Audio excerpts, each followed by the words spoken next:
안녕하세요. 네, 오늘도 예배자리로 나오신 여러분들 환영합니다. 우리 앞뒤 좌우에 계신 분들과 주님의 평화가 함께 하시기를 바랍니다. 같이 인사 한번 하겠습니다.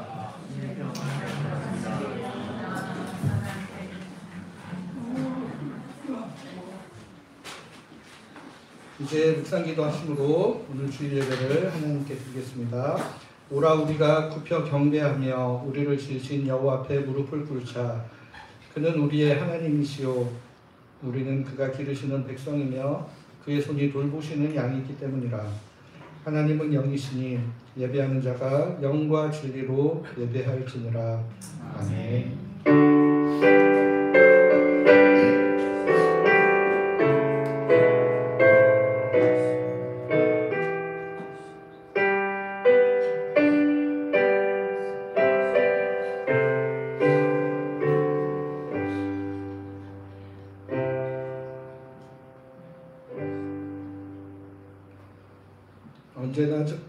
언제나 저희를 길러주시고 돌봐주시는 사랑하는 주님, 오늘도 주님께서 저희를 예배의 자리로 인도하여 주셔서 주님 앞에 나와 예배드립니다. 예배를 통해 저희를 세심하게 돌보시고 어루만지시는 주님의 손길을 느끼며 주님 안에서 참된 평화와 안식을 경험할 수 있도록 함께하여 주시옵소서. 예수 그리스도의 이름으로 기원하옵나이다. 아멘. 모두 자리에서 일어나셔서 찬송가 9장 1절 함께 찬송하겠습니다.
사도신경으로 우리의 신앙을 하나님께 고백하겠습니다. 나는 전능하신 아버지 하나님 천지의 창조주를 믿습니다. 나는 그의 유일하신 아들 우리 주 예수 그리스도를 믿습니다. 그는 성령으로 잉태되어 동정녀 마리아에게서 나시고 본디오 빌라도에게 고난을 받아 십자가에 못 박혀 죽으시고 장사된 지 사흘 만에 죽은 자 가운데서 다시 살아나셨으며 하늘에 오르시어 전능하신 아버지 하나님 우편에 앉아 계시다가 거기로부터 살아있는 자와 죽은 자를 심판하러 오십니다. 나는 성령을 믿으며 거룩한 공교회와 성도의 교제와 죄를 용서받는 것과 몸의 부활과 영생을 믿습니다. 아멘. 할렐루야. 우리 하나님을 찬양하는 일이 선함이요 찬송하는 일이 아름답고 마땅하도다. 아멘. 이 아름다운 일을 허락하신 주님께 감사를 드립니다. 하나님의 아름다우신 일들을 육신의 눈과 세상적인 일들로는 발견할 수 없음을 압니다. 성령님, 우리의 영적인 눈을 뜨게 하시고 우리에게 하나님과 연합하는 기쁨을 깨닫게 하시길 함께 구하시며 찬양하시겠습니다. 오소서 진리의 성령님, 오소서 진리의 성령님, 이 땅을 들려 임하소서. 거짓과 탐욕 죄 아래 무너진 우리 가슴 정대한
우리는이 아니라 저는 이제 하나님을 사랑한다 하고 나의 주인이 되신다고 하지만 하나님에 대한 사랑 고백을 이용하지 않나, 하나님을 거래 상대자로 생각하는 건 아닐까라는 의심을 가끔 종종 매우 합니다.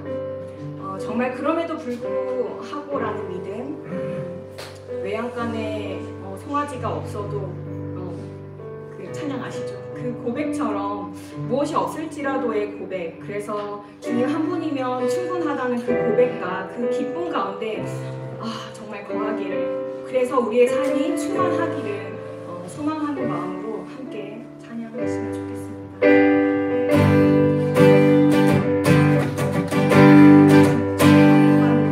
주님 한 분만으로 나는 만족해. 나의 모든 것 대신 주님 찬양해.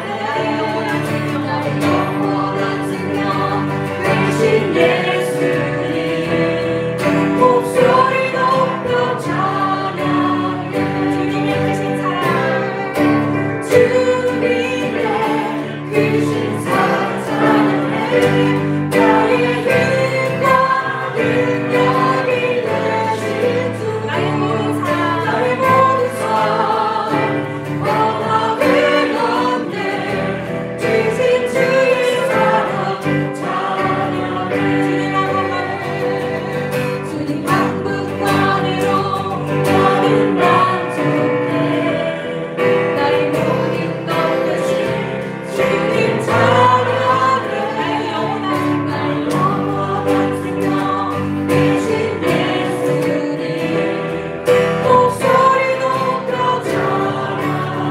주님의 크신 사랑, 주님의 크신 사랑 찬양해.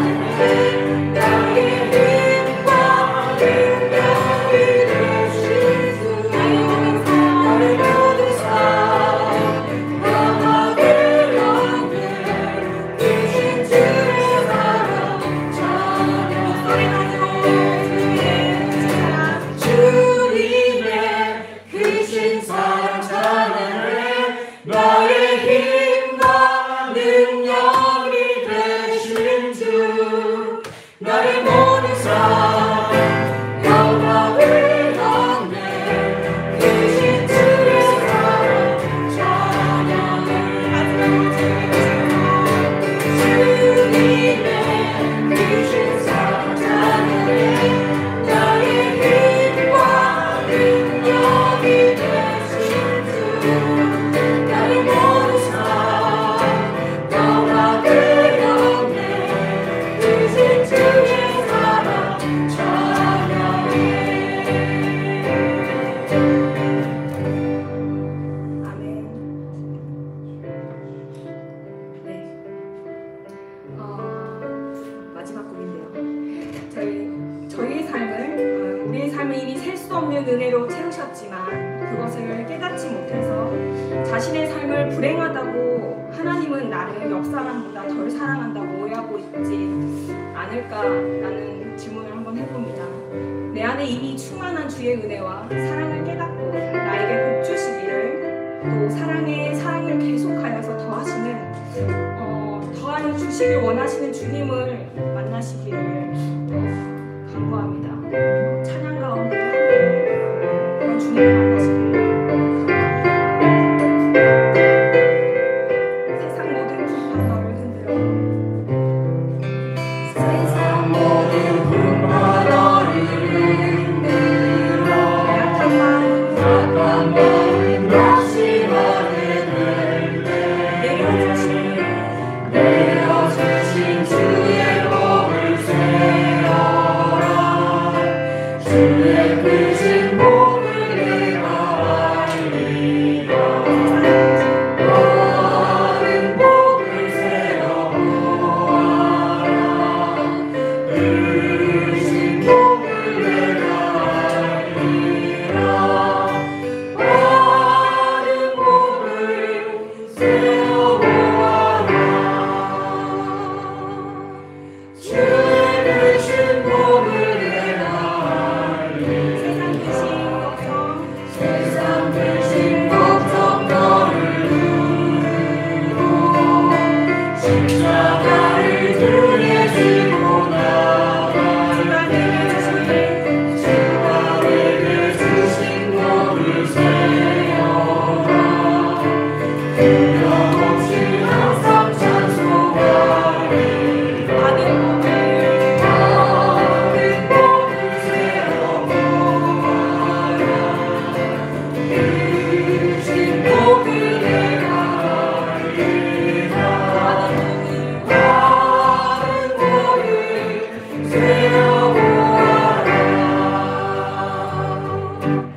우리 생명의 주관자가 되시는 하나님 아버지, 이렇게 좋은 계절에 예수마을 온 성도들이 한자리에 모여 하나님을 찬양하고 예배할 수 있도록 인도해 주셔서 감사합니다. 빠르게 변화하고 분주하고 경쟁이 치열한 세상에 살면서 이 시간 다시 한번 우리가 주님의 자녀임을 기억하길 원합니다. 우리를 사랑하셔서 말씀으로 이끌어 주시는 은혜의 자리로 이 시간 들어가길 원합니다. 복음이란 무엇인가라는 주제로 로마서 말씀을 설교하실 양동현 목사님께 성령의 지혜와 능력을 충만히 부어 주옵소서. 성도 각 사람이 말씀을 올바르게 듣고 분별하며 삶에서 열매를 맺어 하나님께 영광과 찬송이 되길 원합니다. 이 공동체를 세워주시고 지금까지 이끌어주신 하나님, 어린 시절부터 부모님의 영향 아래 이곳 예수마을 공동체에서 찬양과 예배를 경험하는 아이들마당, 어린이마당 모든 지체들이 하나님의 사랑 안에 거하는 즐거움을 맛보고 공동체의 유익을 경험하게 하옵소서. 심신이 건강하고 행복한 어린 시절을 보낼 수 있도록 인도하여 주옵소서. 한창 어려운 공부와 인간관계로 고군분투하는 우리 청소년들에게 좋은 스승과 친구들을 만나는 복을 허락하여 주옵소서. 경쟁보다 나눔과 협력의 마음을 갖게 하시고 불안정한 환경 속에서 예배를 통해 하나님과의 관계가 자라날 수 있도록 인도하옵소서. 인생의 중요한 20대를 보내는 청년들이 막막해 보이는 세상 한가운데서 하나님만이 참 소망임을 깨닫게 하옵소서. 세상에 말하는 성공보다 하나님이 주시는 가치를 발견하게 하시고 각 사람의 진로를 세밀한 음성으로 이끌어 주옵소서. 청년들이 경제적 어려움이나 외로움, 삶의 무게로 인해 지치지 않도록 주님께서 붙잡아 주시고 그들의 필요를 채워주시는 하나님을 경험하게 하옵소서. 인생의 중년기와 노년기를 지나고 있는 성도들을 위해 기도합니다. 가정의 평안을 지켜주시고 배우자와 자녀와의 관계가 배려와 사랑으로 더 굳건히 서가게 하옵소서. 인생의 무게와 책임을 감당한 세월 속에서 또는 한창 감당하고 있는 현실에서 지친 자가 있다면 위로하여 주옵소서. 하나님으로 인해 기뻐하는 것이 나의 힘이라고 매일매일 고백하는 삶이 되게 하소서. 하고 싶은 일을 할 수 있는 체력과 지혜를 주시고 보다 깊고 보다 따뜻한 관계를 허락하옵소서. 무엇보다 공동체를 아끼고 하나 되는 마음으로 섬기게 하옵소서. 주님, 지금도 해외 각지에서 복음을 전하며 헌신하고 계시는 선교사님들의 마음을 지켜주시고 외롭지 않도록 좋은 동역자 곁에 붙여주시고 필요한 모든 것을 넉넉하게 제공해 주실 것을 기도합니다. 이 모든 말씀 예수님의 이름으로 기도하였습니다. 아멘.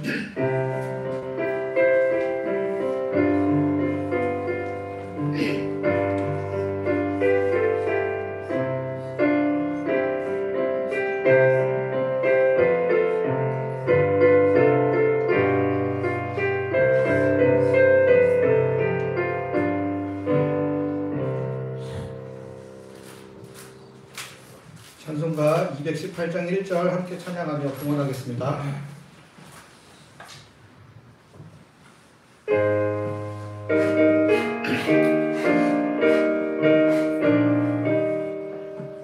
내 마음과 정성을 다하여서 주 나의 하나님을 사랑하라.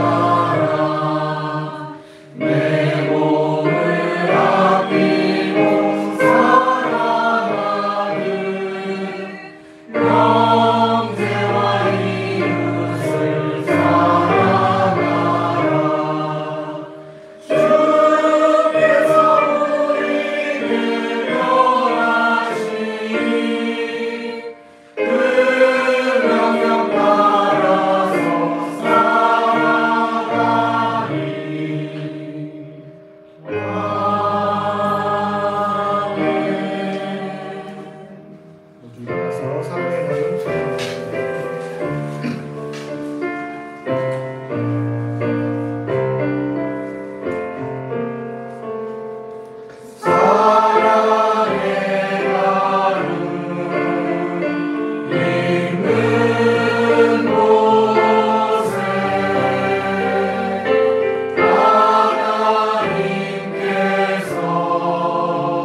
자기의 소견에 옳은 대로 흘러가는 듯 보여도 그 이면에서 이 땅을 다스리고 계시는 주님의 손길이 있음을 믿습니다. 때때로 세상의 안개나 짙은 어둠에 가리어 주님의 손길이 느껴지지 않을 때도 있지만 그럼에도 낙심하지 않고 그 어둠을 뚫고 비추어 주님의 한 줄기 빛을 기다리며 맡겨진 삶의 걸음을 한 걸음씩 내디딜 수 있는 저희들 되게 하여 주시옵소서. 오늘도 그런 주님의 은혜를 소망하며 마음과 뜻과 정성을 다하여 준비한 예물을 주님 앞으로 가져와 드립니다. 이 예물 가운데 저희의 신앙 고백을 담았습니다. 괴롭고 고달픈 저희 삶의 이야기들도 담았습니다. 주님께서 이 모든 것 받으시고 모든 이들에게 필요한 일용할 양식을 허락하여 주시옵소서. 또한 우리의 믿음을 위해, 건강을 위해, 관계의 회복을 위해, 앞으로의 진로를 위해, 자녀들의 문제를 위해, 재정의 어려움을 위해 간구하는 모든 성도들의 기도 제목에 신실하게 응답하여 주시옵소서. 예수 그리스도의 이름으로 기도드립니다. 아멘.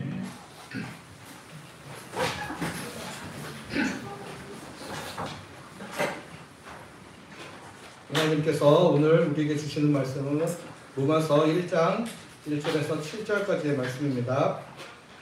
이 말씀을 한 절씩 번갈아 가며 교독하도록 하겠습니다. 바울입니다. 그리스도 예수님이 부르시는 종입니다. 사도로 부르심을 받아 하나님의 복음을 위해서 따로 구별된 사람입니다. 이 복음은 하나님의 예언자들을 통해 성경에 미리 약속해 주신 것입니다. 이 복음은 하나님의 아들에 대한 것인데 그 아들은 육신으로는 다윗의 후손으로 나신 분이십니다. 하나님으로는 죽은 사람들 가운데서 부활하심으로 하나님의 능력 있는 아들로 지정되신 분이십니다. 곧 예수 그리스도 그의 주님이십니다. 주님을 통해 우리는 은혜를 입어 사도의 직무를 받았습니다. 모든 다른 민족들 가운데서 사람들이 믿고 순종하도록 하시려는 것이지요. 주님의 이름을 위해서 말입니다. 그 가운데 바로 여러분도 들어있습니다. 예수 그리스도에 속하도록 부르심을 받은 여러분도. 함께 읽겠습니다. 나는 로마에 있는 여러분 모두 곧 하나님께 사랑받고 성도로 부르심을 받은 여러분 모두에게 이 편지를 보냅니다. 은혜와 평화가 여러분에게 하나님 우리 아버지와 주 예수 그리스도께로부터 내리시기를 빕니다. 아멘.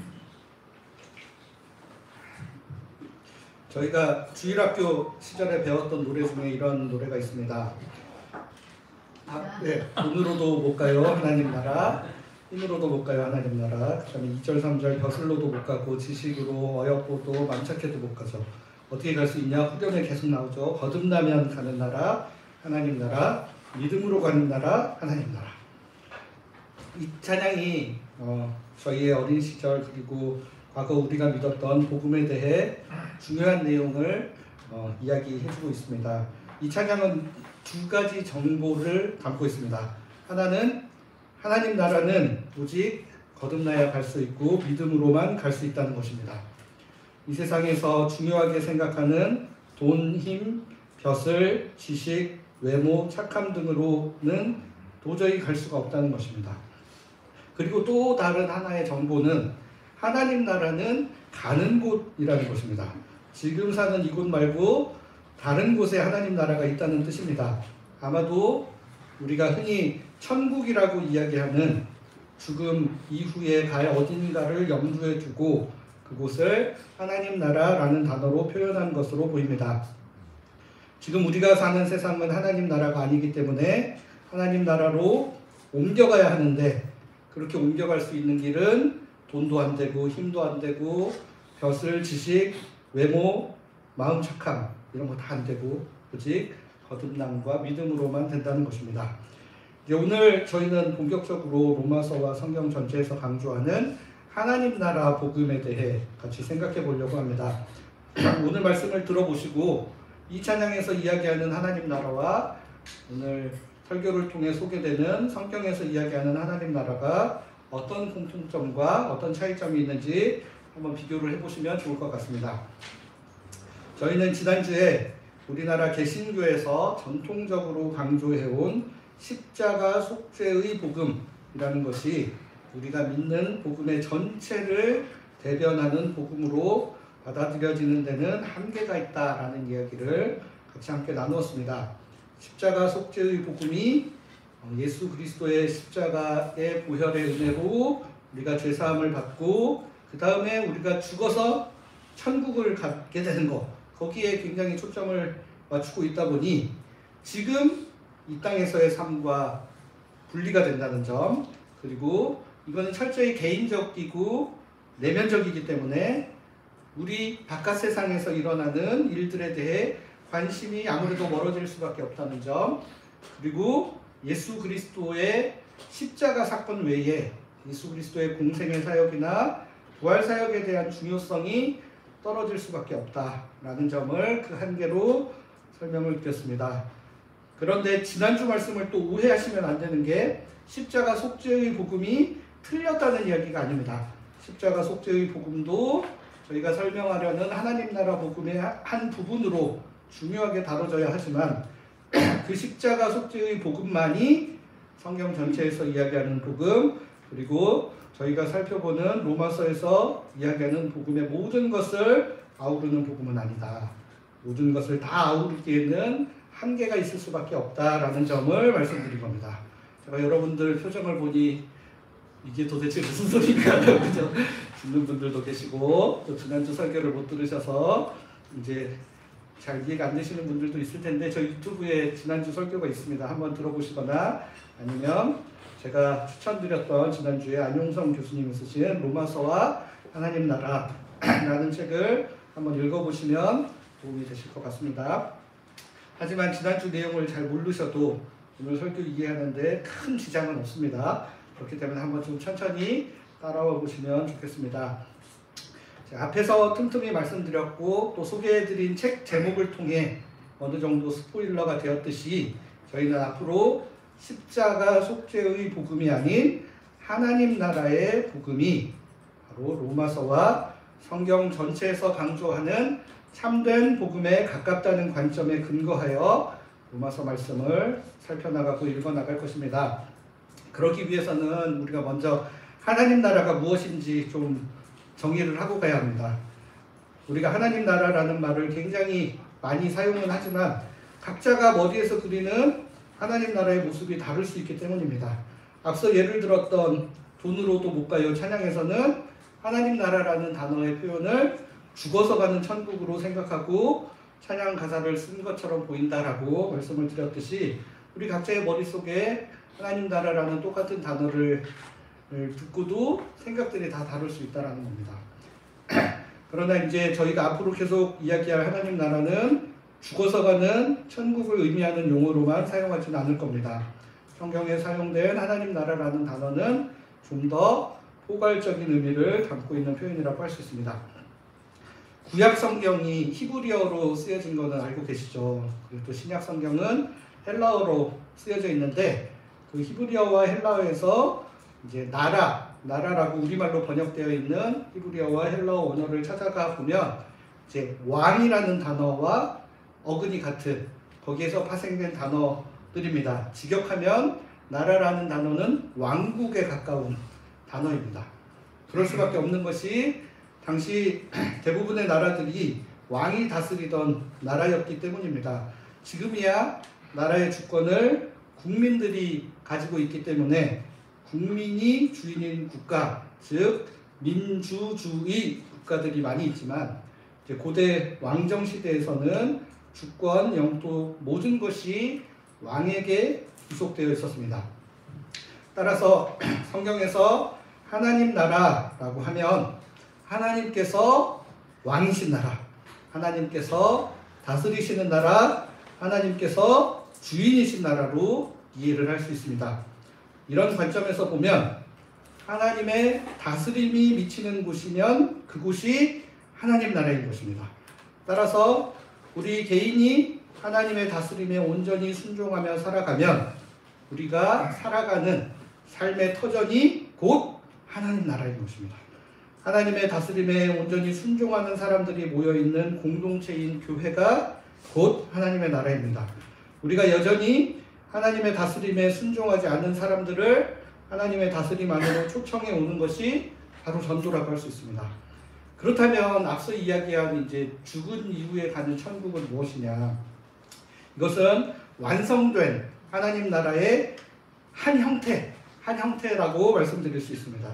하나님의 다스림이 완전하게 이루어진 이상적인 곳을 상정하여 우리는 그곳을 천국이라고 부르며 우리가 그 나라의 백성으로 살아가게 되기를 소망하며 오늘을 살아가고 있다는 겁니다. 중요한 것은 하나님의 다스림이 하나님 나라를 규정하는 가장 중요한 요소라는 것입니다. 여기에서 여러분들 실망하실 만한 소식을 하나 전하면, 그렇기 때문에 여러분들이 나중에 가게 될 천국에 황금마차나 아름다운 보석으로 치장된 건물들은 없을 가능성이 매우 높습니다. 왜냐하면 황금마차랑 하나님의 다스림에는 아무런 상관관계가 없기 때문입니다. 그리고 학자들은 이제 우리가 생각하는 죽음 이후에 갈 어느 공간, 천국이라는 것이 이제 별도의 공간에 존재하는지, 아니면 이제 우리가 지금 3차원 세상에 살고 있는데 우리가 미처 헤아릴 수 없는 별도의 차원에 뭔가 이런 곳이 존재하는지, 아니면 우리가 발딛고 살아가는 이곳이 이제 완성된 하나님 나라로 변화될 것인지 굉장히 다양한 의견들을 제시하고 있습니다. 저도 아직 경험해보지 못했고 성경이 이 부분에 대해서 명확하게 설명해주고 있지 않기 때문에 어느 것이 정답이라고 자신있게 이야기할 수는 없습니다. 그러나 우리가 전통적으로 교회에서는 맨날 우리가 죽으면 어딘가로 가서 그곳에 하나님 나라가 아까 말한 황금마차도 타고 황금집이 쫙 펼쳐져 있는 별도의 공간을 생각하게 하는 신앙교육이 계속 이루어져 있지만 그거는 좀 맞지 않을 수 있다라는 겁니다. 이제 각자의 신앙과 믿음의 분량에 따라 믿으셔야 되는데, 중요한 것은, 여기서 중요한 게 뭐냐면 우리가 나중에 완성된 하나님 나라를 어떻게 소망하느냐의 믿음이, 그 믿음이 바로 오늘을 살아가는 우리에게 어떤 의미가 있는지를 잘 고민하고 생각해 보셔야 되는 게 사실은 제일 더 중요하다는 겁니다. 그 믿음이 하나님의 다스림 아래 살아가는 오늘 우리의 삶에 의미 있는 것이 중요하다는 것입니다. 이 주제는 나중에 또 기회가 있으면 이제 이렇게 각각 주장하시는 분들의 근거도 한번 소개해드리고 한번 생각해 보실 수 있는 기회를 드리도록 하겠습니다. 어쨌든 제가 자신 있게 이야기할 수 있는 것 하나, 하나님의 다스림이 온전히 이루어지는 완성된 하나님 나라를 꿈꾸며 오늘을 살아가는 것이 정말 중요하며, 그렇게 우리가 살아가는 이 땅을 하나님 나라로 변화시켜가는 삶이 중요하다는 겁니다. 앞으로도 계속 로마서를 보다 보면 이제 이 주장들은 계속해서 나올 겁니다. 지금 저희가 읽고 있는 데가 서론 부분이기 때문에 전체 내용의 중요한 내용을 압축되어서 제가 대충 이야기하고 넘어가던 것이 나중에 보면 이제 그거 하나의 주제에 대한 세부적인 설명들로 이어질 수 있게 되는 겁니다. 이제 드디어 로마서 말씀을 저희들이 들어가도록 하겠습니다. 지난주부터 오늘에 이르기까지 로마서 1장 7절만 한번 살짝 보시고 한 번도 안 봤는데 드디어 이제 말씀 한번 보도록 하겠습니다. 앞서 제가 말씀드린 하나님 나라에 대한 정의와 그것이 우리에게 복음이 되는 이유를 이제 제가 그냥 지식적으로 설명한 게 아니라 이게 성경에 있는 내용을 바탕으로 한 것이다라는 것을 여러분들에게 소개해드리려고 하는 겁니다. 그래서 로마서 말씀을 통해 한번 보려고 하는데 저희가 이제 다시 국어 시간이 된 것처럼 이제 문장을 잘 분해를 해야 됩니다. 우리 로마서 먼저 1장 1절 보겠습니다. 1장 1절에 이렇게 기록되어 있습니다. 바울입니다. 그리스도 예수님이 부르시는 종입니다. 사도로 부르심을 받아 하나님의 복음을 위해서 따로 구별된 사람입니다. 그러니까 1번, 2번 숫자는 성경에 없습니다, 여러분. 그러니까 먼저 바울입니다 라고 자신의 이름을 소개한 다음에, 그리고 나서 이제 우리나라에는 잘 없지만 영어를 비롯한 외국어에 관계대명사라는 게 있습니다. 그래서 우리 새한글 성경으로 읽으면 좋은 게, 이제 옛날 성경들은 이런 걸 다 의역해서 하나의 완벽한 문장으로 하고 있는데, 이제 새한글 성경을 보시면 이 어순을 최대한 맞춰주려고 노력을 한 거예요. 그래서 먼저 바울입니다. 바울이라는 단어가 나오고, 그 다음에 관계대명사에 해당하는 그래서 이제 바울에 대한 수식어가 1번, 2번으로 나온다는 겁니다. 어렵지 않으시죠, 여러분? 이 정도는 할 수 있습니다, 우리. 첫 번째는 뭡니까? 예수님이 부르시는 종이라고 설명을 하고 있고, 그 다음에 두 번째로 사도로 부르심을 받아 하나님의 복음을 위해서 따로 구별된 사람이라는 겁니다.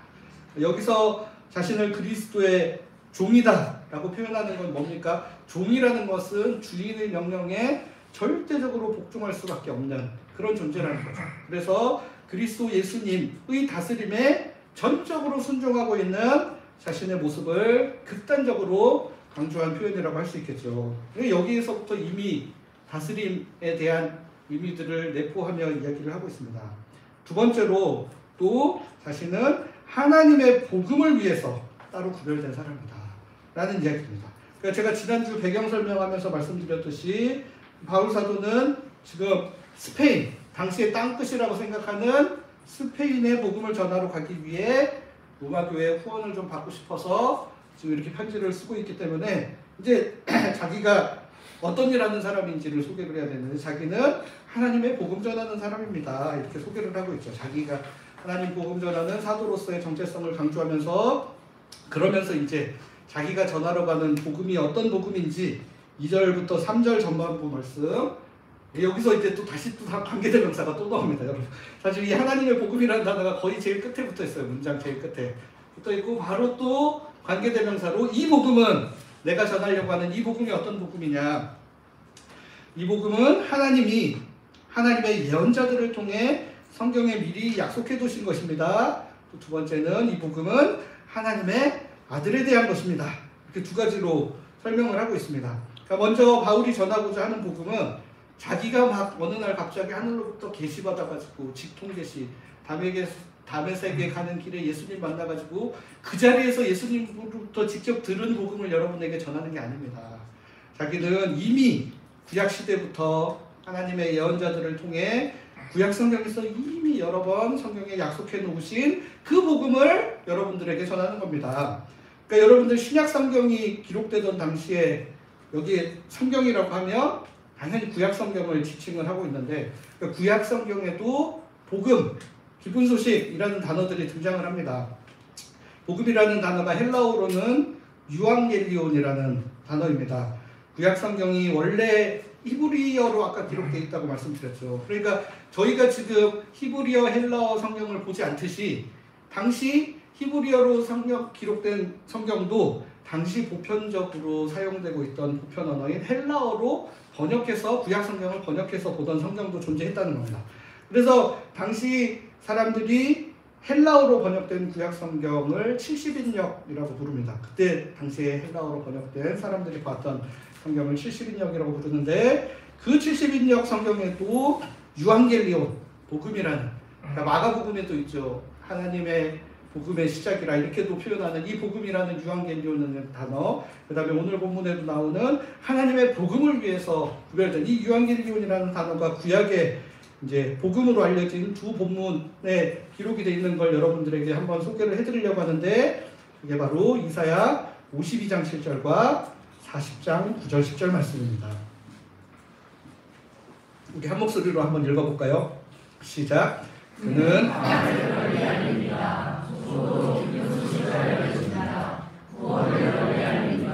시온에게 말합니다. 그대의 하나님이 임금으로 다스리신다. 기쁜 소식을 알리는 그대 예루살렘, 목소리를 높이세요. 보십시오, 여러분의 하나님이십니다. 보십시오, 주님이신 여호와이십니다. 강하신 하나님으로 오셔서 주님의 발이 주님의 공수를 이루실 것입니다.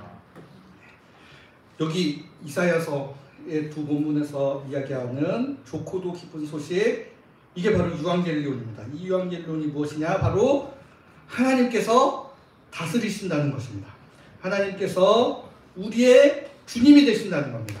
우리의 주인이 된다는 거죠. 그러니까 여러분, 주님이라는 단어도 사실 저희가 교회에서 너무 일상적으로 하나님 또는 예수님을 지칭할 때 주님 이런 식으로 많이 표현을 하다 보니까 이게 주님이 원래 무슨 뜻이었는지 생각을 하지 않고 그냥 하나님을 부르는 호칭의 하나 정도로만 생각을 하는 경우가 있는데, 여러분들 한자 뜻을 생각해 보시면 쉽습니다. 주인 주자를 쓰거든요. 그러니까 주님이라고 하면 하나님과 예수님을 우리의 주인으로 여기며 고백합니다 라는 말이 거기에 담겨 있는 겁니다. 그래서 주님이신 여호와 이렇게 이야기하면 뭐 하나님이 당연히 주님이시지, 주님을 하나님의 또 다른 이름이 주님인 거 아니야, 이런 식으로 생각을 하시지만, 여호와가 주님이시다라고 표현하면 여호와 하나님이 바로 우리의 나의 주인이십니다 라는 의미를 담고 있다라는 겁니다. 그러니까 이사야서의 맥락에서는 지금 이스라엘 백성들이 바벨론 포로로 생활을 하고 있는데 이제 곧 해방되어서 하나님의 백성으로서의 삶으로, 하나님이 다스리시는, 하나님이 임금으로 다스리시는 그 삶으로 다시 돌아가게 될 것이다 라는 기쁜 소식인 것이고, 포로 생활하는 동안에는 누구의 다스림을 받았습니까? 바벨론 왕의 다스림을 받고, 그 이후에 페르시아 메대 왕의 다스림을 받아서 그 왕들을 주인으로 섬기는 것 같은 삶을 살았는데, 이제는 하나님의 다스림을 받는 하나님의 백성으로 다시 살아가게 될 것이다 라는 이야기를 하는 것입니다. 그러니까 로마서에서는 이러한 개념의 연장선에서 우리가 죄와 사망의 권세 아래서 그것들을 받고 그것들의 지배를 받고 살아가던 삶에서 벗어나 하나님의 다스림을 받는 삶으로 변화되었다는 것을 기쁜 소식, 즉 복음으로 소개를 하고 있다는 것입니다. 이 죄와 사망의 권세에 지배받으며 살고 있다는 이야기를 이제 로마서 뒤에 1장, 2장 이 부분, 그 다음에 사망이 왕노릇한다는 표현 여러분들 로마서 읽으면서 많이 보셨죠. 그런 것과 비추어서 같이 생각을 한다는 겁니다. 그리고 지금 우리가 복음이라고 사용하는 유앙겔리온이라는 단어가 꼭 성경 안에서만 쓰이는 게 아니라 바깥에 일상적으로도 헬라어에서 기본적으로 사용되던 단어인데, 어떨 때 주로 썼던 단어냐 하면 주로 황제가 즉위하게 되었을 때, 새로운 황제가 즉위하게 되었다, 이거 너무 기쁜 소식이다, 이때 유앙겔리온이라는 단어를 쓰거나, 아니면 황제가 전쟁에 나가서 승리하고 돌아오는 개선 행렬을 향해 전쟁에서 승리하였구나, 너무나 기쁜 소식이다 라는 단어로 주로 사용했던 단어라는 겁니다. 그러니까 단어의 일반적인 용법에서도 이 유앙겔리온, 복음이라는 단어가 단지 기쁜 소식, 좋은 소식 이런 말랑한 의미가 아니라 사실은 꽤나 정치적인 용어로 사용되었다라는 것을 알 수 있습니다. 당시 일반적으로 황제의 즉위나 또 승리에 사용했던 단어를 성경 안으로 가지고 와서 하나님께서 우리의 왕이 되시고 악의 세력을 물리치고 승리하셨다는 사실을 표현하는 것이라고 할 수 있습니다. 다시 2절, 3절 전반부 말씀으로 가서 보시면 두 번째 이 복음은 하나님의 아들에 대한 것입니다 라고 이야기를 하고 있습니다. 그러니까 바울이 전하고자 하는 이 복음, 구약에서부터 이미 예언자들을 통해 성경에 미리 약속해 놓으신 바와 같이 하나님이 우리를 다스리신다 라는 복음이었는데, 이게 사실은 예수님에 대한 이야기다, 하나님의 아들에 대한 이야기다, 예수님 자체, 하나님 아들 자체가 복음이라는 겁니다. 그래서 로마서 1장 9절에는 이 복음을 여기서는 하나님의 복음이라고 설명하고 있지만 1장 9절에는 하나님의 아들의 복음이다 라는 표현으로도 같이 사용을 하고 있습니다. 그러니까 하나님의 복음이 곧 하나님의 아들의 복음과 똑같다는 겁니다.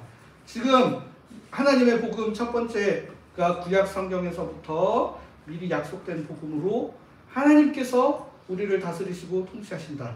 그리고 두 번째로 구약에서 약속되었던 그 복음이 하나님의 아들이신 예수 그리스도를 통해 온전히 성취되고, 또 그리하여 예수 그리스도가 또 우리를 다스리시는 분이시기 때문에 하나님의 아들이 또 복음 그 자체다라고 이야기를 하고 있습니다. 그러면서 이어지는 3절 4절에 계속 이게 관계대명사로 계속 연결되는 거예요. 그러니까 여러분들 옛날 성경 같은 때 보면 이거에 처음부터 돌아가고 하니까 이게 도대체 너무 만연체로 돼서 무슨 이야기인가 싶은 생각이 들 수 있는데, 3절 4절로 보시면 이 복음은 하나님의 아들에 대한 겁니다. 그러면서 또 그 아들은 이러면서 육신으로는 다윗의 후손으로 나신 분이고, 또 거룩한 영으로는 죽은 사람들 가운데서 부활하심으로 하나님의 능력 있는 아들로 지정되신 분이십니다 라고 설명을 하고 있습니다.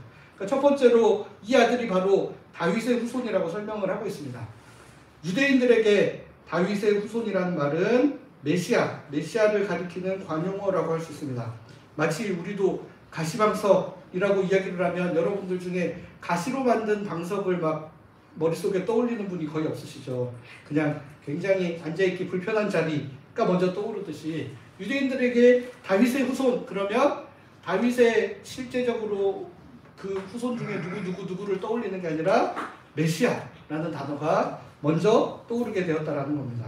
그래서 메시아라고 하면 기본적으로는 기름 부음을 받은 자라는 뜻입니다. 그래서 옛날에 누구에게 기름을 부었냐면 왕에게 기름을 부었고 제사장 또 예언자 같은 사람들한테 기름을 부어서 이런 사람들을 기본적으로는 지칭하는 말이었는데 구약 성경에서는 반복해서 사용하면서 하나님께서 이 땅을 구원할 구원자 또는 다윗과 같은 이상적인 왕이 와서 이 나라를 다스리게 될 거다라는 의미로 메시아라는 단어를 사용을 했다는 겁니다. 그래서 이 메시아가 히브리어를 거의 한국말로 옮긴 것과 같아요. 히브리어의 마샤라고 되는 게 바로 메시아라는 뜻이고 이걸 헬라어로 번역한 게 크리스투스, 그리스도가 이제 한글로 크리스투스만 바꾼 거죠, 사실은. 그래서 다시 말해 그 아들이 육신으로는 다윗의 후손입니다 라고 이야기를 하면 그 아들이 곧 메시아이고 곧 그리스도가 되셔서 우리를 구원하여 다스리실 것입니다 라는 의미를 편지를 읽는 사람들은 기본적으로 이해할 수 있게 되었다는 겁니다. 두 번째로 그 아들을 뭐라고 이야기하고 있냐면 거룩한 영으로는 죽은 사람들 가운데 부활하심으로 하나님의 능력 있는 아들로 지정되신 분이라고 소개를 하고 있습니다. 우선 예수 그리스도의 부활을 강조하고 있죠. 부활을 강조하고 있습니다. 지난주에 저희가 말씀드린 것 같이 십자가 속죄의 복음에서 강조하는 것처럼 예수님께서 십자가에서 우리 죄를 우리 죄를 위해 죽으신 것만 중요한 게 아니라는 겁니다.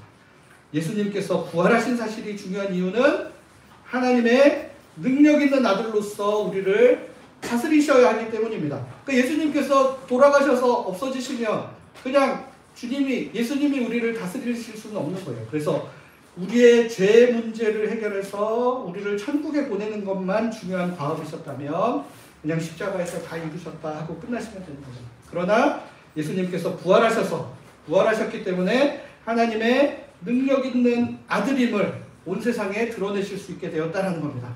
그러니까 그 능력이 심지어는 죽음의 권세마저도 이길 수 있는 능력이다라는 걸 세상 가운데 선포하신 겁니다. 그래서 죽음을 이기시고 부활하셔서 하나님의 아들로서 통치권을 이어받아 지금도 우리를 다스리고 계시다는 것, 더 이상 우리가 죄와 죽음의 지배 가운데 살지 않도록 우리를 건져내셨다는 것, 이게 바로 바울이 전하고자 하는 복음이라는 겁니다. 그러니까 이 바울이 강조하고자 하는 복음의 메시지가 여기 제일 마지막 문장에 정확하게 요약이 되어 있는 겁니다. 곧 예수 그리스도 우리 주님이십니다. 예수가 그토록 기다리시던 메시아 그리스도이십니다. 기름 부음 받으신 왕으로서 우리를 다스리시는 분이십니다.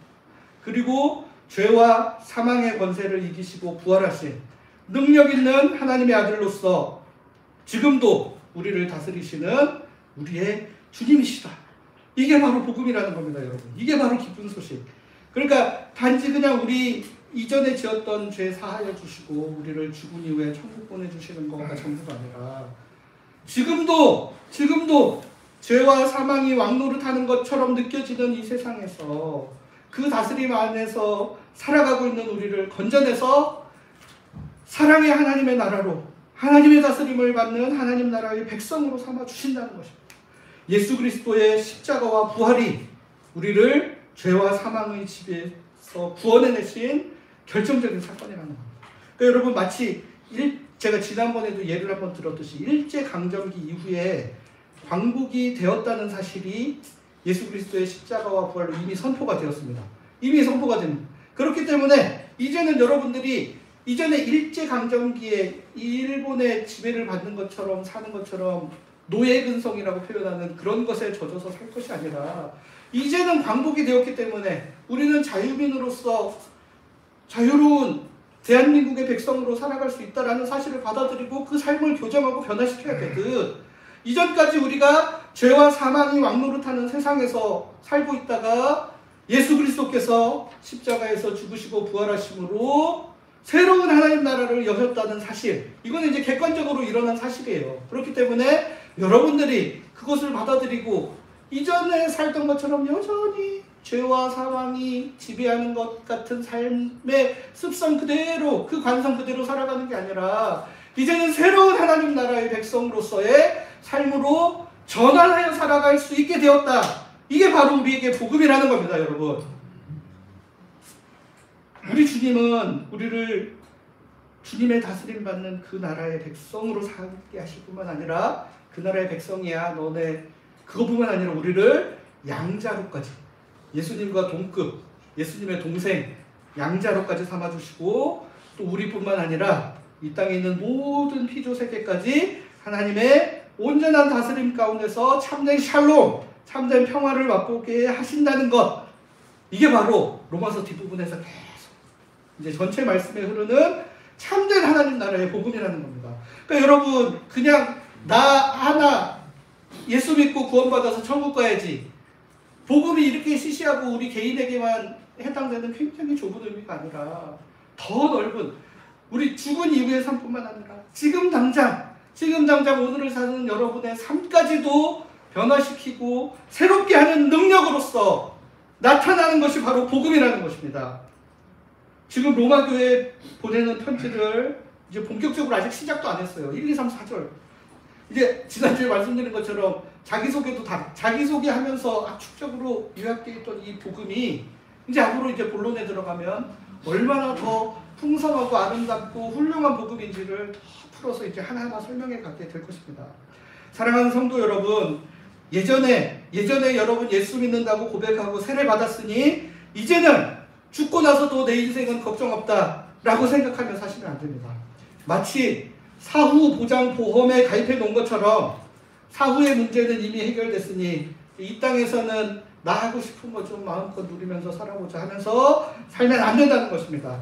이게 바로 전형적인 구원파 이단에서 주장하는 삶의 모습에 가까운데, 한국 정통 개신교 교인들의 삶에서도 대놓고 표현은 못하지만 은연중에 그런 삶의 태도들이 너무나 많이 보이는 겁니다. 어차피 나는 예수 믿고 고백했으니까 사는 거는 이제 남들이랑 똑같이 경쟁하고 똑같이 막 좋은 거 쫓아가면 우리도 좋은 거 쫓아가고, 어차피 우리와 그 사람들의 차이는 죽음 이후에 천국 가고 안 가고 차이 이미 정해져 있으니까 똑같이 살아가. 이런 정도의 구원과 복음을 하나님이 우리에게 말씀하시지 않는다. 여러분, 빌립보서 2장 12절 말씀 같이 한번 읽어보도록 하겠습니다. 시작.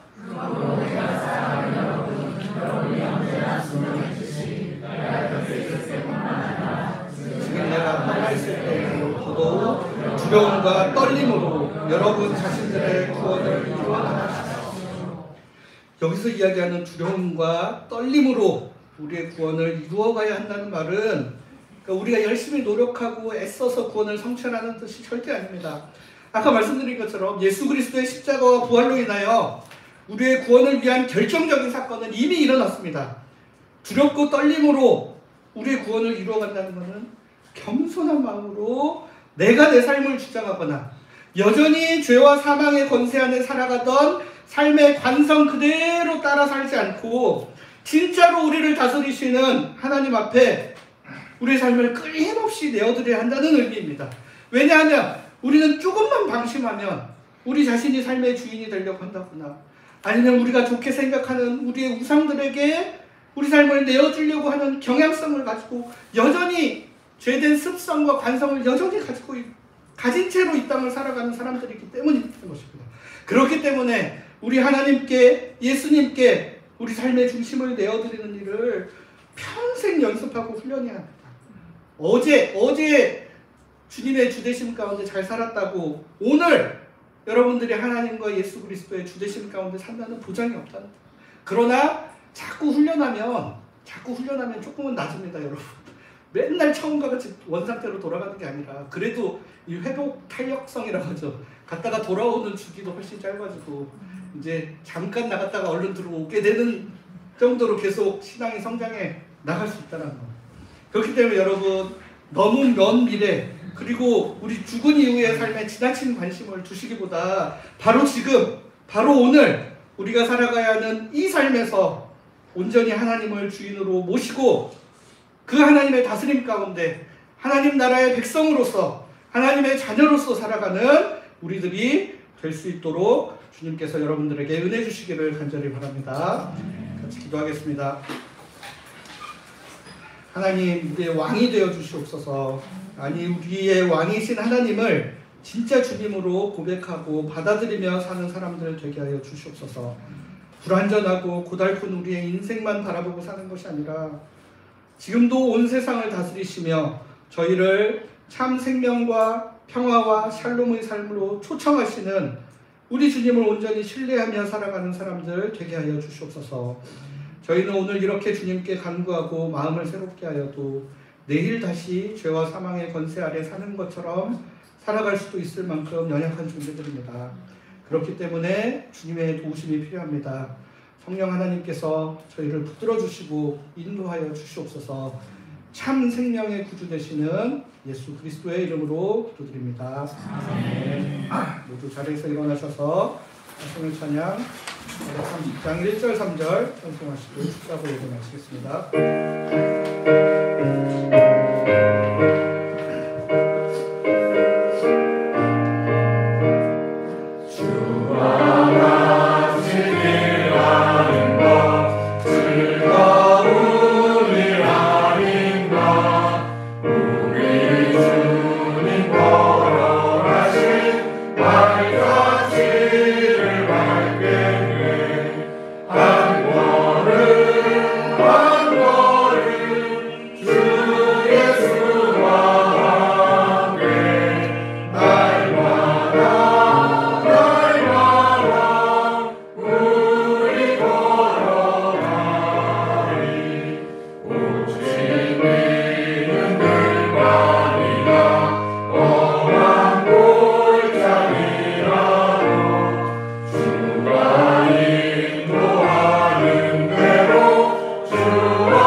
주 예수 그리스도의 은혜와 하나님의 사랑과 성령의 교통하심이 온 세상의 주님 되시는 하나님과 그의 아들 예수 그리스도 앞에 자신의 삶을 겸손히 내어드리며 구원받은 하나님 나라 백성으로 하나님의 자녀로 살아가기 원하는 모든 하나님의 사람들 위해 지금부터 영원까지 함께 하시기를 간절히 축원하옵나이다. 아멘.